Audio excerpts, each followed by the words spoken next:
qui l'auraient peut-être oublié. Vous êtes actuellement pour certains sur ma chaîne YouTube. Vous pouvez accéder au live crypto en venant nous retrouver sur Twitch, Réservoir Live, mais surtout, même des lives, mais surtout sur YouTube. Si vous aimez bien YouTube, vous qui êtes sur YouTube, il y a Réservoir PPS là où vous êtes. Vous avez aussi Réservoir Live et vous pouvez récupérer à 18h le direct crypto.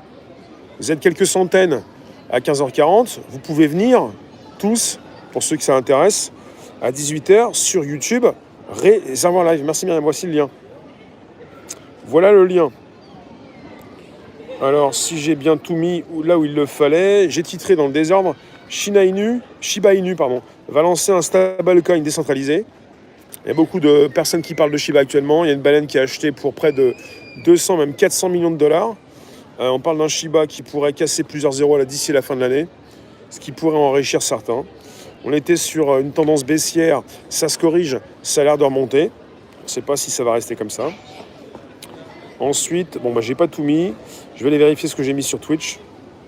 Il va falloir que je m'organise pour voir où est-ce que j'ai mis, mais... Ah ouais, je les ai mis ici. Alors, pour ce qui concerne... J'ai aussi titré les millénials friands de crypto. De plus en plus de personnes entre 25 et 40 ans qui pensent aux crypto pour gagner de l'argent, mais pas seulement les cryptos. Ils peuvent aussi s'intéresser, par exemple, à l'immobilier, qui pourrait s'écrouler prochainement, mais bon, la crypto s'écroule régulièrement. Sandrine, il fait très chaud. Alors, les millénials, sinon... J'avais fait Shiba Inu aussi, sinon... Ensuite... je crois que c'est... je vais vérifier si j'ai pas plus. Pour vérifier, le mieux, c'est de partir sur des lives. Petite interlude, avant que je récupère un petit peu tout. Vous êtes un sacré nombre sur des lives, je vous en remercie. Alors sinon, Shiba Inu, et ensuite l'Olympia, qui lance des cartes de membres sous forme de NFT. Moi qui aime beaucoup vous parler de NFT, comme de création, pour soutenir beaucoup plus les créatifs, ça va borne. Et sinon, on avait aussi parlé de Novi, le porte-monnaie numérique de Meta qui va disparaître. Bon, ça se régule, ça se transforme, ça se modifie. Mais actuellement, pour vous résumer, les cryptos vont un petit peu mieux. Mais bon, c'est pas ce qui m'intéresse le plus. Ça puisse chuter jusqu'à 95, même 100%. Alors, les NFT, c'est de l'arnaque. Non. L'arnaque, c'est quand vous ne comprenez pas ce qui se passe. NFT, révolution. Complète, totale. NFT, c'est ce qui révolutionne le milieu. Quand vous ne comprenez pas, vous pensez qu'on vous fait les poches, vous pensez arnaque.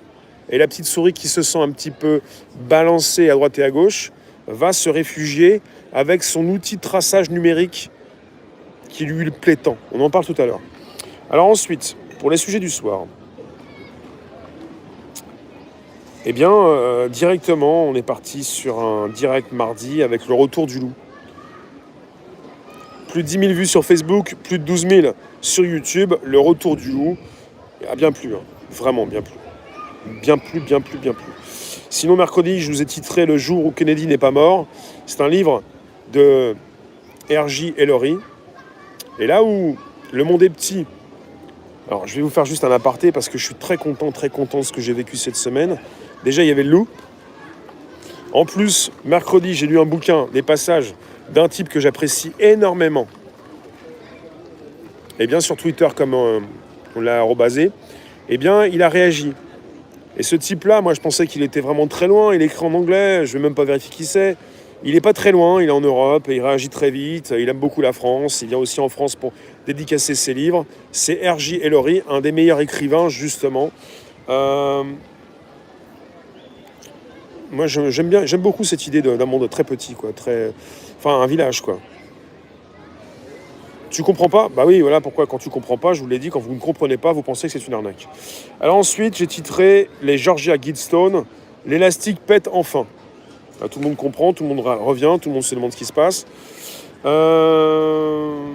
oui. Après, ça fait un moment qu'on pense que je vois que l'élastique se tend. Alors, vendredi, on est parti sur ce titre. Tout est fait pour vous faire réagir. Pour quel résultat ? Et hier, je suis parti filmer une manif, je vous le dis. Certains l'ont vu.